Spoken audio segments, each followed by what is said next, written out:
guys, Christy here from Christy Velasquez Art, and tonight we're going to be doing some do-it-yourself Christmas gifts. And I've got some ornaments here and a wooden cutting board, and we're going to be doing a beach scene on all of these. So first I wanted to kind of talk about these adorable ornaments. So these are made from acrylic. I got them from Michael's, and they come with a ribbon, and they're this clear acrylic ornament. Pretty sturdy. I would say that's about 1/8 of an inch thick. And they come in all these different, shapes. And I thought it would be really fun to do some for my family members. So I've got these two dog bone shape. These are going to be for my parents' 2 dogs. I've got this camper, which, oh my gosh, I love this camper. My parents camp every year for about 6 months at a beach in South Carolina in their RV. So I thought I would do a beach scene on this, and then I'm going to hand letter everyone's name. I'm also doing one for my husband and I, because we also like to camp, and we have a travel trailer. And then I just thought I would do this heart and just see what the beach looks like it on a heart. And then I'm going to be doing this wooden cutting board, and I'm going to be doing, while I'm doing the beach scene on all of these, I thought I would do the beach scene on this. But these adorable ornaments are normally $1.99, but Michael's had them on sale, and I think I got them for like $1.10 a piece. So they come in, like I said, all kinds of different shapes. And what I did is I took the ribbon off, obviously, and then I covered the back in just some painter's tape. And then I used an X-Acto knife to cut around all of the edges, so that the resin can roll off the sides. But then when I'm done, I can just peel this tape off and the back will be clean. So I've got the bones here, the little camper's a heart. There's also, let me see if I can find one. There's also this adorable gingerbread. I think there was a unicorn. I've got some stars in there, and just a lot of different fun shapes. So I'm going to get my resin mixed, get my respirator on, and then we'll be back to pour some beach scenes.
Hey guys, so it is the next day after pouring layer 2, and it's time to remove the tape. So I think all of these turned out really great. I really like the 2 layers of the waves. I do have gloves on because the resin may be a little soft and I don't want to get fingerprints in it, so I did keep my gloves on. I did forget to be careful about the holes, and so resin did get in the holes where I'm going to put the ribbon to hang these, but that's okay. I'm going to take my little Dremel tool that I have, and I'm just going to drill it out with a Dremel. And this one I went ahead and took the tape off, and I did kind of use a little sanding tool that I have, and I was able to get that. But it's going to be really easy to come in here and find the hole after I've taken the tape off and be able to use the Dremel to really put that hole back so I can put the ribbon in them. But aren't these really pretty? So once I remove all the tape and I do the dremeling, I'm going to clean them off with alcohol, and then I'm going to actually hand letter some names on these. And I will show you that after I get done with all of this. So let me just quickly show you how to remove tape on the back of these. I won't show you every single one, but I'll show you this. I'll show you this one right here. So you want to take like a little sharp object or something to get the tape going. So I might be able to just get this one with my finger if I didn't have gloves on. I'm going to get in there underneath the tape, and really it should just come up. If for some reason it gets stuck, you can use your heat gun to heat it a little bit and it'll come off really easy. But this is why I taped the back, so that the back stays clean and all the drips come up. So I'm just going to remove this. Look how easy that is. taking the tape off. And this frog tape is awesome. This is the best tape I've found for covering things and keeping resin off, and that's this frog tape. Now, I did get a little bit of spillage over here, but that's okay. I think it's still pretty. But now you can see that because I use these tints for my colors, you can actually see through these. And I really like how these turned out. That's really pretty. I love it. All right. Hey guys, I'm back and I have drilled the holes for the ribbon. And now I'm going to add the hand lettering. And I'm sorry if you hear weird noises in the background. That is my dogs playing over there. So I've already done this one. This is for my parents' dog, Maggie. And I tried a bunch of different pens, and I like the way the white looks the best. And when you're hand lettering on resin or writing on resin, drawing geode lines, if you don't like what you do, you can use 99% alcohol and just wipe it right off. So that is the first one. So my parents' dogs' name are Maggie and Leia. So for this one, I'm going to do Leia, and I'm using this white Posca pen. It is the 0.1 tip. So you always want to take your Posca pen and get it started. This one is definitely primed. The ink comes flying out, so it is ready to go. And I'm going to do the name up in the upper left corner here in the darkest part of the ocean. And I taught myself how to self-letter. I didn't take any classes, or I really just kind of watched some YouTube videos and started practicing and kind of taught myself how to do it. So this is kind of how you can letter by cheating. So this isn't really a brush tip pen, it's a point.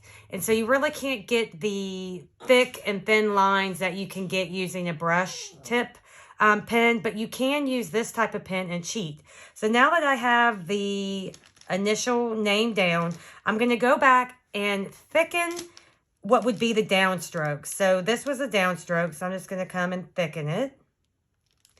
And if you do that, it gives the illusion of this being like hand lettering. So that's the way I'm kind of getting away with giving the hand letter look, but it actually not being with the brush pen. And there you go. See, that says Leia. Now, I'm not really too happy with the amount of space between this A and Y. So I'm going to come in with some 99% alcohol. And I've got this tip here, and I'm going to just kind of get it wet off to the side. You probably can't see. And I'm just going to come in here and see if I can't take a little bit of that off without scratching the resin. And that's actually not working. So you know what? I'm going to spray my alcohol. I'm going to wipe it off, and I'm going to start over. See? So it's okay. You can start over if you mess it up. I have my gloves on still because this resin is not fully cured, and I don't want to get any marks on it. Fingerprints or anything like that. All right. So let me get it nice and clean here. Okay, let's try this again. So I'm writing Leia. And I've got something on the end of my pen here. So I don't really like how that looks either. So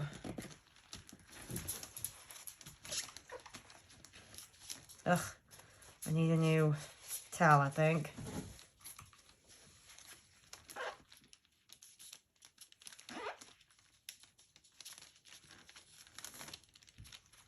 Okay, let's try this again.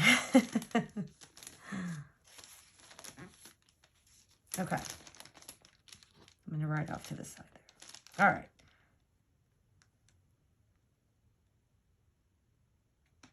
There we go. That's a good L.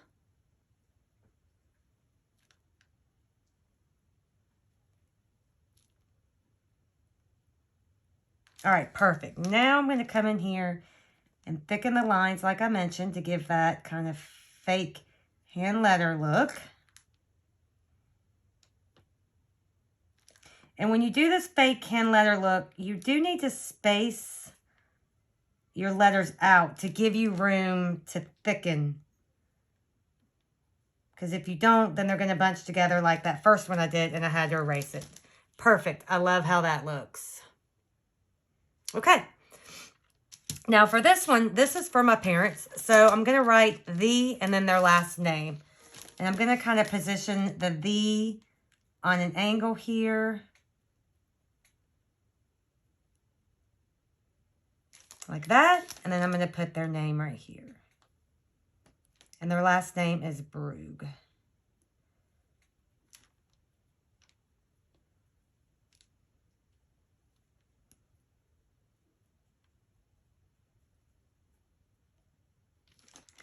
Okay, now I'm going to come in, do the same thing, and I'm going to just thicken up these downstrokes to give that fake hand lettering look.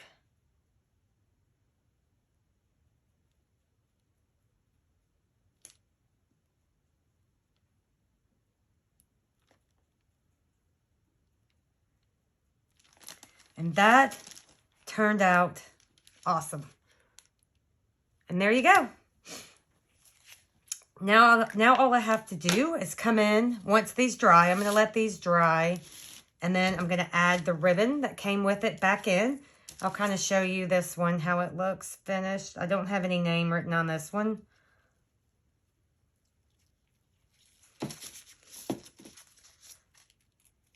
And then they look like that. All right.